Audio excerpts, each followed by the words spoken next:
In fiscal year 2025, the White House asked Congress for about $850 billion in base Department of Defense budget authority. That figure is not a wartime spike. It is the peacetime floor of a machine built for permanent readiness.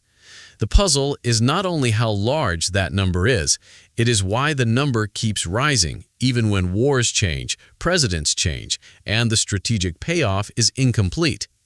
For context, the fiscal year 2023 enacted base sat near $816 billion before Ukraine and other supplementals pushed the broader discretionary total higher. The fiscal year 2024 enacted base was about $842 billion. The 2025 request of roughly $850 billion continues that climb inside statutory budget caps. Commentators have cited figures near $853 billion for 2023. Official books distinguish base from supplemental, and the distinction matters because the permanent machine lives in the base, not only in emergency add-ons. The people who wear the uniform are not the business model. The business model sits around them. After the Cold War, the Pentagon encouraged industry consolidation when budgets looked set to shrink. By the early 2000s, according to the Department of Defense and the Congressional Research Service, major aerospace and defense primes had shrunk from roughly 51 firms to 5. Those 5, Lockheed Martin, RTX, Boeing, Northrop Grumman, and General Dynamics, became the core of what officials call the defense industrial base, the private firms that design and build most major weapons. As of 2023, CRS reported those 5 companies were primes on more than 74% of the department's major defense acquisition programs. A 2022 Pentagon competition report described the same 51-to-5 shift and warned that fewer suppliers raise sourcing risk. Fewer bidders means fewer alternatives when a program slips, overruns, or becomes politically hard to cancel.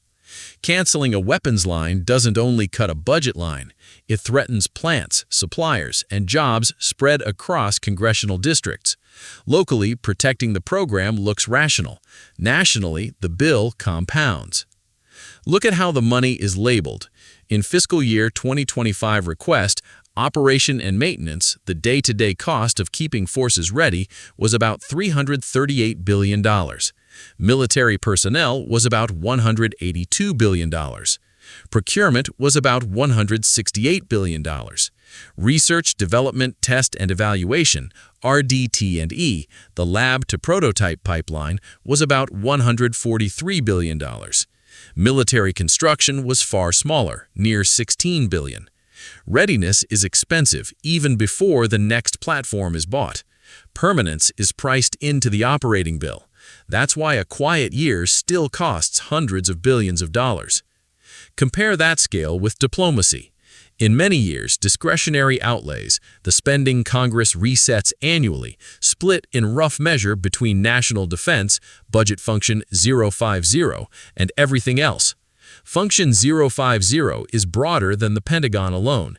It also includes Department of Energy nuclear weapons work and related items.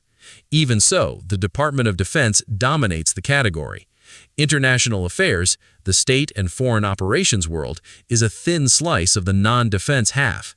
In fiscal year 2025 appropriations scoring, state and foreign operations funding sat near $52 billion, against a defense appropriation near $833 billion. Influence abroad is often funded less through embassies than through weapons pipelines. Arms exports are that pipeline's foreign currency. SIPRI, which tracks volumes of major arms transfers, found the United States supplied 42% of global arms exports in 2021 through 2025, up from 36% in the prior 5 years. American exports rose 27% across those periods. The United States transferred major arms to 99 states. For the first time in 2 decades, Europe took the largest regional share of U.S. exports, though Saudi Arabia remained the top single recipient at 12% of U.S. exports. Allies buy capability. Washington buys alignment, spare parts dependence, and industrial demand. Human rights conditions exist on paper, enforcement is contested, and critics have long argued sales can proceed amid allegations of civilian harm in partner campaigns. This video is not adjudicating any single conflict. The institutional point is narrower. When weapons are treated as both product and foreign policy currency, commercial incentives and strategic incentives reinforce each other. The mechanism does not require a conspiracy. It requires customers, factories, and a political system that treats hardware as leverage. Around the budget sits a political market. Open Secrets tallied roughly $159 million in federal lobbying by the defense sector in calendar year 2024. That buys access, not magic. The revolving door, officials moving between Pentagon, Capitol, and contractors, is an institutional pattern documented across cycles. Motives of any living person are not the point. The point is that expertise, relationships, and future employment concentrate around the same handful of five primes that already win the major programs. Information asymmetry favors continuity. Continuity favors the next appropriation. None of that proves bad faith. It proves a market structure that rewards staying ready and staying funded. Then there's accountability theater. The Department of Defense remains the only major federal agency that has never received a clean opinion on its agency-wide financial statements.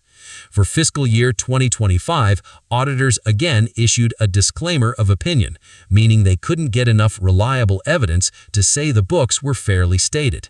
That was the 8th consecutive full-scope audit without an overall clean result, covering multi-trillion reported assets.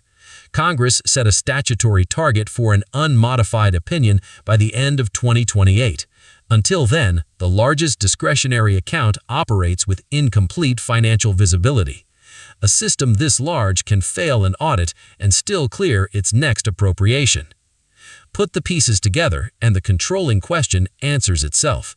Why does U.S. military spending stay so high and keep rising as an economic system? Because permanent readiness is not only a strategy, it's a cash flow structure. The system pays for continuous operations, concentrates production in a few primes, spreads work across districts, converts arms sales into influence, and lobbies for continuity, while the audit still can't fully verify the ledger. Escalation can look prudent inside that incentive map, even when strategic leverage is incomplete. Service members absorb risk. Institutions capture revenue. As of research dated July 31, 2026, the United States remains the world's largest arms exporter by SIPRI's latest 5-year measure. The fiscal year 2025 defense request still sits near $850 billion, and the department still awaits a clean audit opinion under a 2028 deadline. The machine doesn't need a new war every year to keep running. It needs the next budget cycle. If you want to understand how money really moves, subscribe to Terminal Value.